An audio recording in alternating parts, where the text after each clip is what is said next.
What to do if you're feeling alone in a relationship. Many of us assume we have to be alone to be lonely, but that's not the case. In fact, research has shown that even those who are married have reported feelings of loneliness. But what exactly does it mean when you're feeling lonely in a relationship, and does that mean you should call it quits? Not necessarily, say happiness expert Andrea F. Polward, Psi.D, and Alicia Jenny, a millennial relationship therapist. Jenny says that loneliness is a state of being, and it's not just boredom. It's an inability to connect. 6 signs of insecurity in a relationship. Why we feel lonely in a relationship. People are lonely in relationships or in social groups because they can't be themselves with the people and environment that they surround themselves with every day, says Jenny. Loneliness is emotional and mental isolation.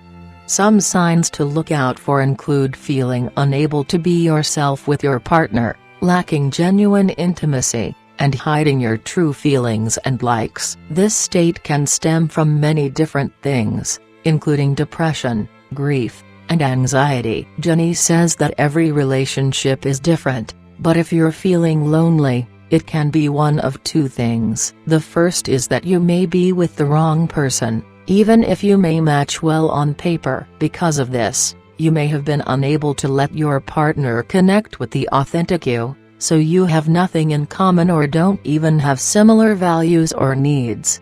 The second situation is that you are actually with the right person, but have been too afraid to let them in. You may be experiencing isolation because you haven't taken risks at being vulnerable and shown them the real you, so you aren't connecting deeply, she says. The positive news is that if your relationship falls into the latter group, there are actually ways you can combat these feelings. With the help of Jenny and Polward, we rounded up 6 ways to stop feeling alone in a relationship. Be yourself. Practicing mindfulness allows you to become attuned to whether you're being yourself or playing a role in your relationship. 2 It's particularly effective because it helps you to connect authentically to others, says Jenny. The more you can be yourself around others, the more opportunity to make genuine and fulfilling connections, she explains. The act of making yourself vulnerable and letting someone in empowers you.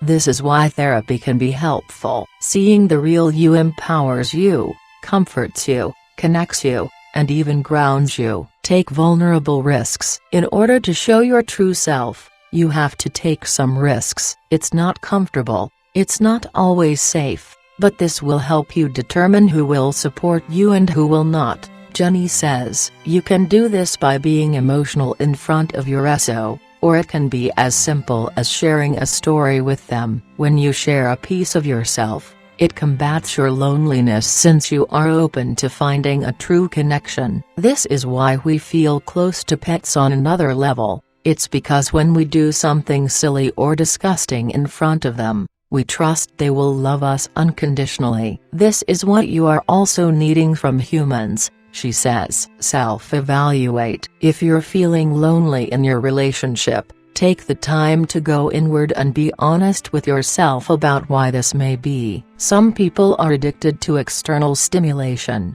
According to Polward, we just feel bored and blame the other for not being more exciting, she explains in an article for Psychology Today. When this is the case, the best thing you can do is acknowledge that you may be feeling this way. Polward also suggests turning to meditation to help you be more mindful of the present. You can walk in nature, listen to a water fountain, or garden, for instance. Become still in yourself and notice the ordinary gifts of life. The psychologist writes, "Don't assume you're understood." You're probably not dating a mind reader, but many times, we make the assumption that people should know what we need or what hurts us, especially when it's a partner we've been with for a long time or are married to. Ask for what you need in a calm, gentle, and vulnerable way, explains Jenny. Once your person understands what you need, it is easier for them to comfort you.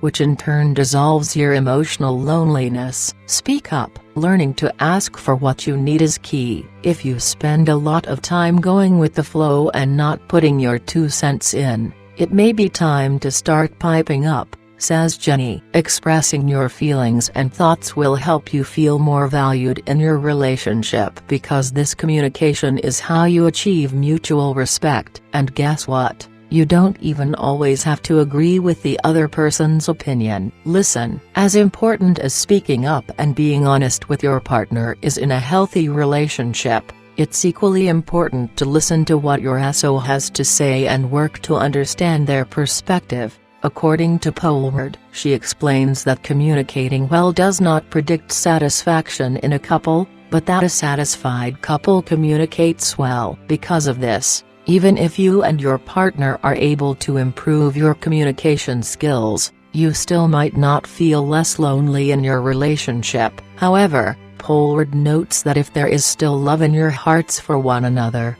you can work toward reconnecting.